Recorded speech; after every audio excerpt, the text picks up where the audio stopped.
What's up guys, how's it going? Today, kind of a techie review, I suppose. If you're here for the regular China stuff, probably today might not be for you.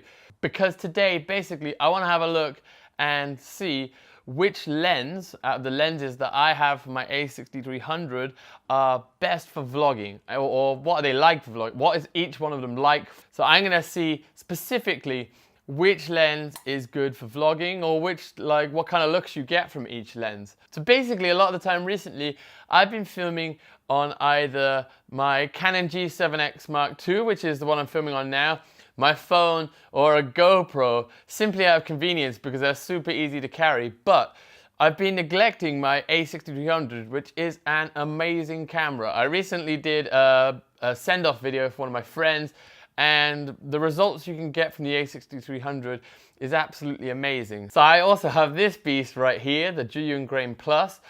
I haven't really had that much chance to test it out for vlogging or for anything really. So today we're going to incorporate that as well. So today I will be vlogging on this, the A6300 with the Zhiyun Grain Plus. And the lenses I'm going to be using are this one, which is a say good all-purpose lens. It is the Sony A6300. So it's the G Master, which is great because apparently that means that no lens pops out at the end of it. So that means it won't affect the balance of the crane while it's being used. I mean, this thing is pretty heavy, I'm not gonna lie. It's a lot heavier than vlogging with the old Canon G7X2 here on a GorillaPod. Also, I have this lens, which is the Sony 10-18. I've had a little try with this, and I took a picture of myself with it at 10mm and with it at 18mm, and damn, the difference is incredible. Like 10mm was probably too wide, but I don't know. You can see. You decide for yourselves. I'm gonna have a play around with it. The other one is this little beast, which is cheap compared to these two. This is about half the price of each of these lenses. This is a Sigma 30mm f1.4. Now on the A6300 it isn't quite the 30mm because that's a crop sensor and this isn't a crop sensor lens, so I think it makes like 40 something. But because it's the f1.4, super good in low light, really good. And the bokeh you get from this is pretty damn cool. It looks pretty awesome. Anyway, with that being said guys, let's get outside and have a try and see what results I can get with this for vlogging.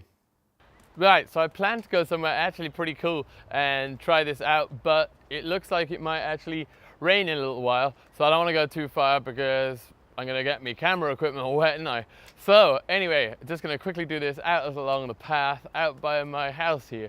I'm hoping this has got my face in and everything is looking good.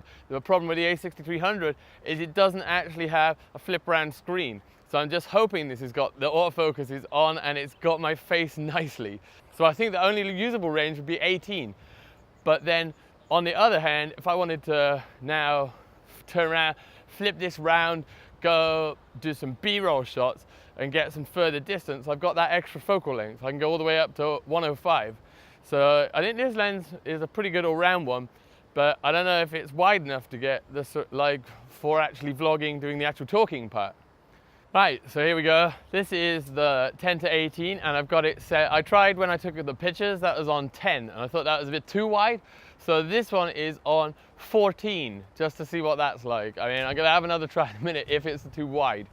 But I think this should be all right. I think this is a pretty good one for vlogging because you can walk along somewhere like this and you can see me talking great. And because it's a Sony lens, it has the really awesome, really cool autofocus, which works amazingly well and amazingly fast. And because it's so wide, you should be able to see quite a bit around me while I walk and talk, which is ideally what you want when you're vlogging. So yeah, this one I think will probably be the best for vlogging. Right, so here we are. We're back now at, this is at 10. So this should be super, super wide compared to the 14, which was wider. I had a look and I had a check, and it was much better than the 18 on the 18-105. So yeah, there we go. Wide as you like. So this isn't held super far out because it's super heavy, so you don't want to be holding this thing like really, really stretched out from your body. And yeah, really awesome vlogging lens. Right, second try. It's kind of hard to get this to focus on my face. When I'm actually been using it on other people and I can set it from manually behind the camera, that I can get the focus perfect. That's why I'm using this on f4 right now, not a higher one, because I want it to try and be able to easily detect my face, or at least have more of it in focus. It's harder the higher the f-stop, so the lower the f-stop, whichever one it is. But at the minute I've got it on f4, and last time, I just tried a minute ago and it was kind of not focusing on my face so well. So I'm hoping that now, this time round, it's focused on my face. Yeah, I don't think this is a very good lens for vlogging at all, really. But for B-roll, this is a beast. Right, so there we go. I've been out. Like I said, I did do it quickly because just as I've come in, it started to spat rain down outside, which is lucky because I did not want to get this wet.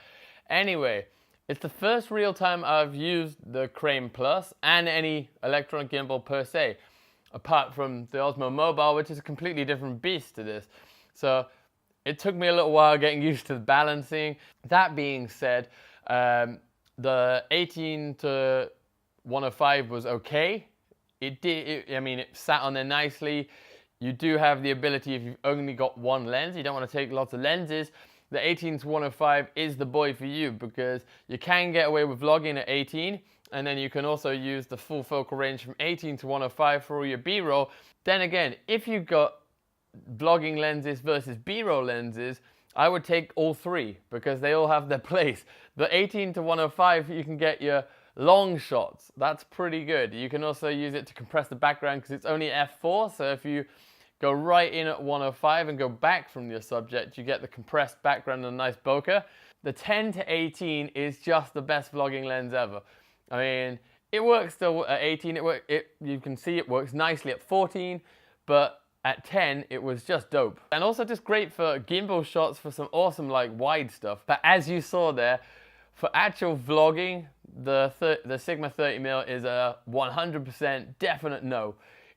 It's just here. You can't see, you can hardly even get your whole face in because it's just, the focal range is just not good for vlogging.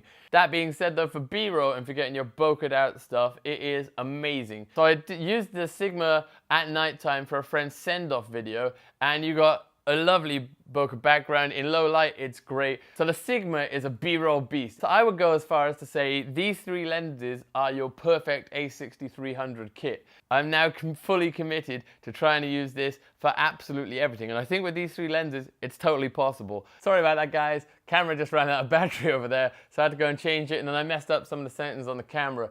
So if it jumped around a little bit, don't be worried. It's nothing wrong. So there we go, guys. If you have any questions, just let me know in the comments down below, and I will try my best to help you.